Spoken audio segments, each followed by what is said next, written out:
Hello. So in previous videos, I talked about upgrades and various things to the 3D printer, and I've had this entire adventure with Slice Engineering's parts, and depending on what you're using, I'd say there's either good or bad about it. So what I have here is a bondtech extruder, and coupled with that, this is a DDX here, and it's got a housing. So in the previous video you saw that I had a fan like this, but I also had another fan angled here. But now that I have like a direct drive extruder, specifically a bondtech DDX, genuine bondtech, I've gone with a side mounted fan thing. I thought their cooling might have been underpowered, so I got a Winsin 24 volt fan, blower fan, and then printed this little contraption. It's somewhere up on Thingiverse. Maybe under my account Bird though, or Love Slave of Jesus. But anyway, this gives me, let's see if I can't show you a little better.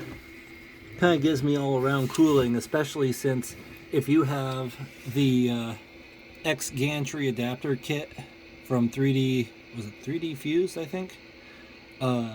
Their gantry plate goes really low, and so it cuts off the bottom of the stock cooling solution, which would go behind.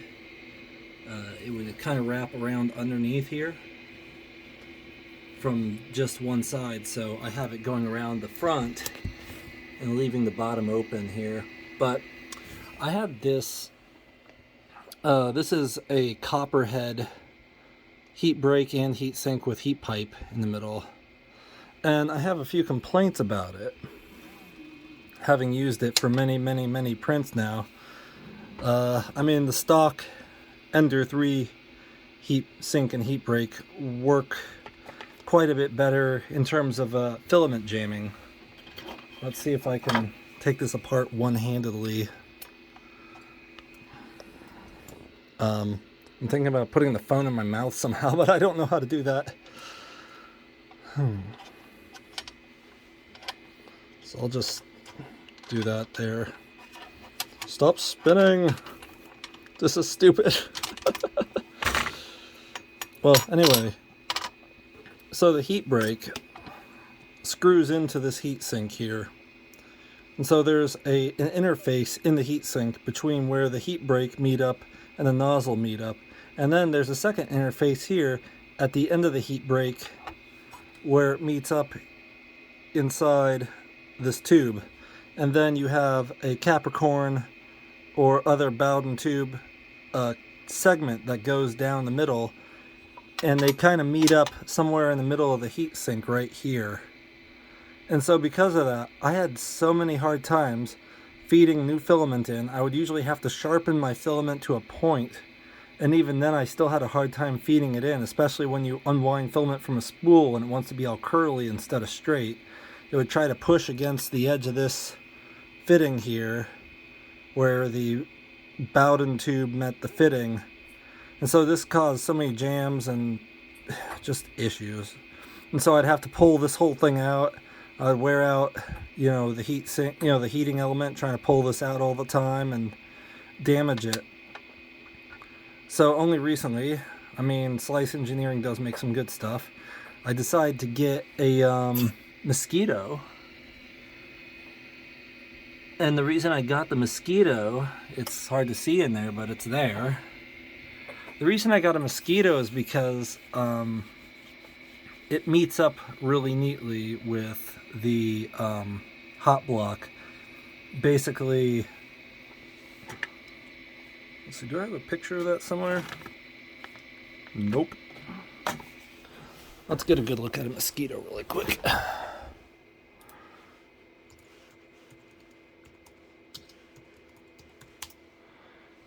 And this is silly, but I'll just go with this here. So with the mosquito here, this is coupled in, and so this is one continuous tube here, and that is a pop-up.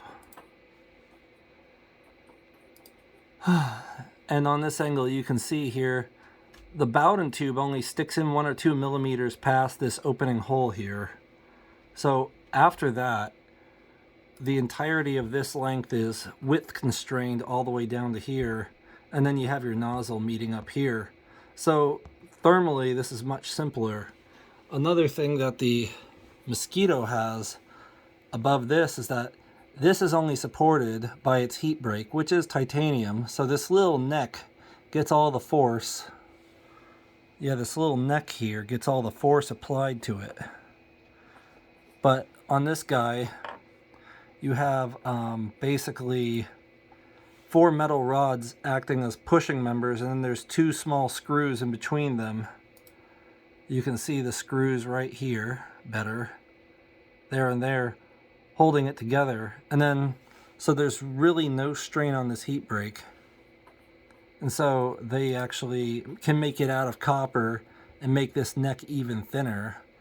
And since it transfers heat more effectively, this is pretty much all you need. So I wired this bad boy up, and it's worked fine so far straight out the box. So Mosquito makes, frankly, a hot end, as I was saying, which I don't think is that great. It would be the copperhead. I'm not a fan of it. Unless you can do something about this neck here. This neck is the biggest problem with it, I think. It just makes it so hard for me to feed filament. But this thing, I think, is better engineered, but you're paying for it. So if you're choosing between a copperhead or a Mosquito, I'd say go Mosquito or go something else, but don't just say skip the copperhead. Anyway, so updating on the setup, I've made my own custom holder for a bltouch here, and I'm just using a finally 24-volt PWM fan here, and you know, 0.4 millimeter bondtech, no, sorry, 0.4 millimeter nozzle on a Mosquito, and so far it's good. So I also made a huge change to this printer, and that is, if you look back here, there is no electronics and no power supply. In fact, I have moved it right here. So there's a project on Thingiverse for making an external housing for your Creality power supply and computer. So the power supply lays down here, and the Creality screen is right here, covered with plenty of dust. It's about right. And then there's little spots all over the interior for mounting stuff. I modified mine though, so that these side panels can be printed in 2 parts. There's a parting line here, as you can see, because otherwise you have to print them sideways on your computer, which is rather challenging. I mean, sideways like this in your printer, but I wanted to print them flat, so that's why I cut mine in half. And I also changed the diameter of this opening to fit my 90, or was it 92 millimeter Noctua fan. The Noctua fan is powered off of the power supply here, I think. I could be wrong. And there's another fan in here for the cooling the motherboard itself. And the motherboard is like mounted in the back here. So, put that simply, you put the little chip in there, and the motherboard's like in the back.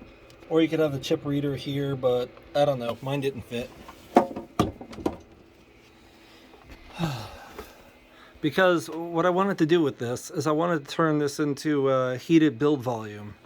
And I've got some Nylon X here from Matter Hackers, and I've tried in the past unsuccessfully to print with it because I still couldn't get my build volume hot enough. As in, I think you need a heater inside of a build volume, especially like this, where the material is just this thin, flimsy, reflective stuff. This is the official Creality heater, you know, heat box for your printer, and it hasn't prevented nylon from warping off the bed. And I will say I've also used this stuff here, which is Magic Goo for PA, which is supposed to help nylon stick to the build plate. And after like a 1/4 inch of it's printed or so, it starts warping up off the bed crazy and jamming and then ruining itself. So, but soon I'm going to try it again. If anybody has a good idea of what kind of heater I can just stick in here to crank out heat, that'd be great. I guess I could use a hair dryer. That'd be an option to get it hot at least. But yeah, the idea was to get as many sensitive electronics out of here as I could. You can see I also installed a heatsink on this motor, and kind of half of a heatsink on this motor, although I had to grind off a lot of the heatsink fins so that this junk here wouldn't get jammed up on it. And there's like a heatsink on this motor here. I guess this one's heatsink just by touching aluminum. So that's the crazy setup I've got. Just a little hose here, a couple of LEDs in the corner, and still linear rails on everything, and still using glass build plate, not stock. Creality though, it's that one like died or something. Anyway, it broke. It broke while I was trying to get a build off of it that stuck only too well. Anyway, so there, that's it. As for bltouch, I'm not sure if it made the leveling easier or harder really, but what I've come to realize is that a build surface like this, even when I switch to a nicer build plate with 3-point leveling and a new heated bed underside, there ain't no such thing as flat. There is no flat. Like if I go over to the leveling menu here and oh, there's no mesh. If I try the mesh viewer, oh, there is a mesh. Let me turn this off so you can see the mesh a little better here. Show values here. So, this is a low spot. This is not so low. And these are kind of like high spot. A lot of these have like a horseshoe, a horse saddle shape. There's a specific graphing term for it. It's like the saddle or so. It's like the 1/x saddle, or I forget what it was, but anyway, it was some sort of 3D graph. 1/x plus 1/y or something. Not sure if I'm right about that. Anyway.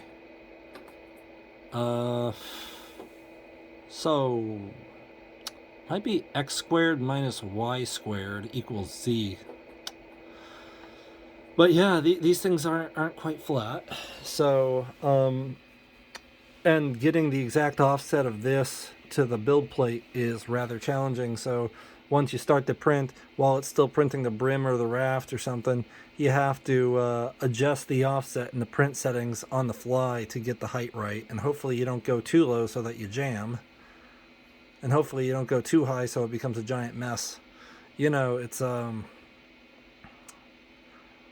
almost think I'd be better without a bltouch. And of course all this stuff has meant that I've had to modify the firmware, which has not gone the best. You can see I kind of have a little sorry attempt at mounting a magnetic Wise camera inside the print chamber, and I got magnets on the outside holding the old bottom plate of the power supply in, and a camera here, and yeah, it's a bit jank. I mean, having taped wires and this whole thing's jank, you know.